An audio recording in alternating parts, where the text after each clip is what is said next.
इस दुनिया में ऐसी अनगिनत जगहें हैं जिनके बारे में सोचते ही लोगों की रूह कांप जाती है।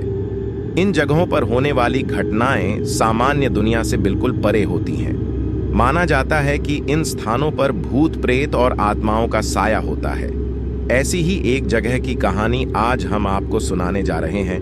एमिटीविले का भूतिया घर, जिसे एमिटीविले हंटेड हाउस के नाम से जाना जाता है। इस घर पर हुई घटनाओं पर एक नोबल और 17 हॉलीवुड फिल्में बन चुकी हैं। आज से 39 साल पहले 1975 में जॉर्ज और कैथलीन लट्स अपने परिवार के लिए एक घर तलाश रहे थे। उन्हें न्यूयॉर्क सिटी के पास लॉन्ग आइलैंड के एमिटीविले गांव में एक सस्ता घर मिला, जिसका पता था 112 ओशियन एवेन्यू। लट्स परिवार ने इस घर में शिफ्ट होने के बाद अजीब अजीब घटनाओं का सामना करना शुरू कर दिया। उन्हें हर समय ऐसा महसूस होता था कि घर में उनके अलावा कोई और भी मौजूद है।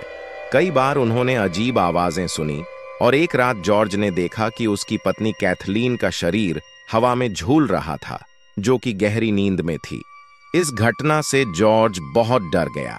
लट्स परिवार के 2 बेटे डैनियल और क्रिस्टोफर और बेटी मिसी भी इस घर में रहते थे। एक बार जॉर्ज ने देखा कि उसकी बेटी मिसी अपने कमरे की खिड़की पर खड़ी होकर किसी से बातें कर रही थी, लेकिन वहां कोई नहीं था।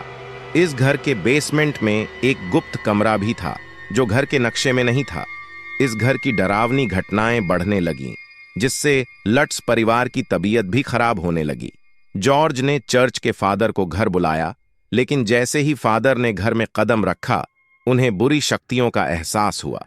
उन्होंने बाइबल के वचनों को बोलते हुए घर में होली वाटर छिड़का, लेकिन अचानक उनके शरीर पर अजीब आकृतियों वाले धब्बे बनने लगे और वे बुरी तरह घबरा गए। इन घटनाओं के बाद लट्स परिवार इतना डर गया कि वे 28 दिनों बाद बिना सामान पैक किए ही घर छोड़कर चले गए। इस घर में हुई पैरानॉर्मल घटनाओं की खबर तेजी से फैली, जिसके बाद मशहूर पैरानॉर्मल एक्सपर्ट्स ईडी और लोरेन वॉरेन ने इस घर की जांच की।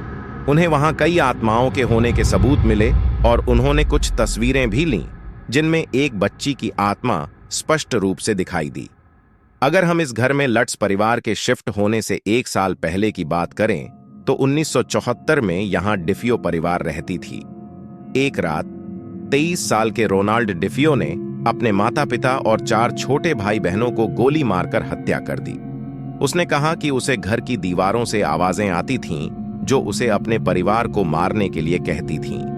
पुलिस ने उसे गिरफ्तार कर लिया और उम्र कैद की सजा दी। इस घर की इतिहास की गहराई में जाने पर पता चला कि 1924 में यहां एक कॉटेज था, जहां जॉन नामक एक व्यक्ति काले जादू की तांत्रिक क्रियाएं करता था। उसकी मौत के बाद उसकी डेड बॉडी को वहीं दफन कर दिया गया। इसके अलावा इस जगह पर पागल लोगों को रखा जाता था और उनकी मौत के बाद उन्हें भी यहीं दफन कर दिया गया। आज भी यह घर अपनी पैरानॉर्मल घटनाओं के लिए मशहूर है।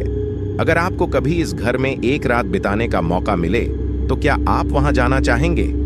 हेलो दोस्तों, अगर आप हमारे चैनल से नए जुड़े हैं, तो हमारे चैनल AV लाइव को सब्सक्राइब जरूर करें और अपने दोस्तों में शेयर करें।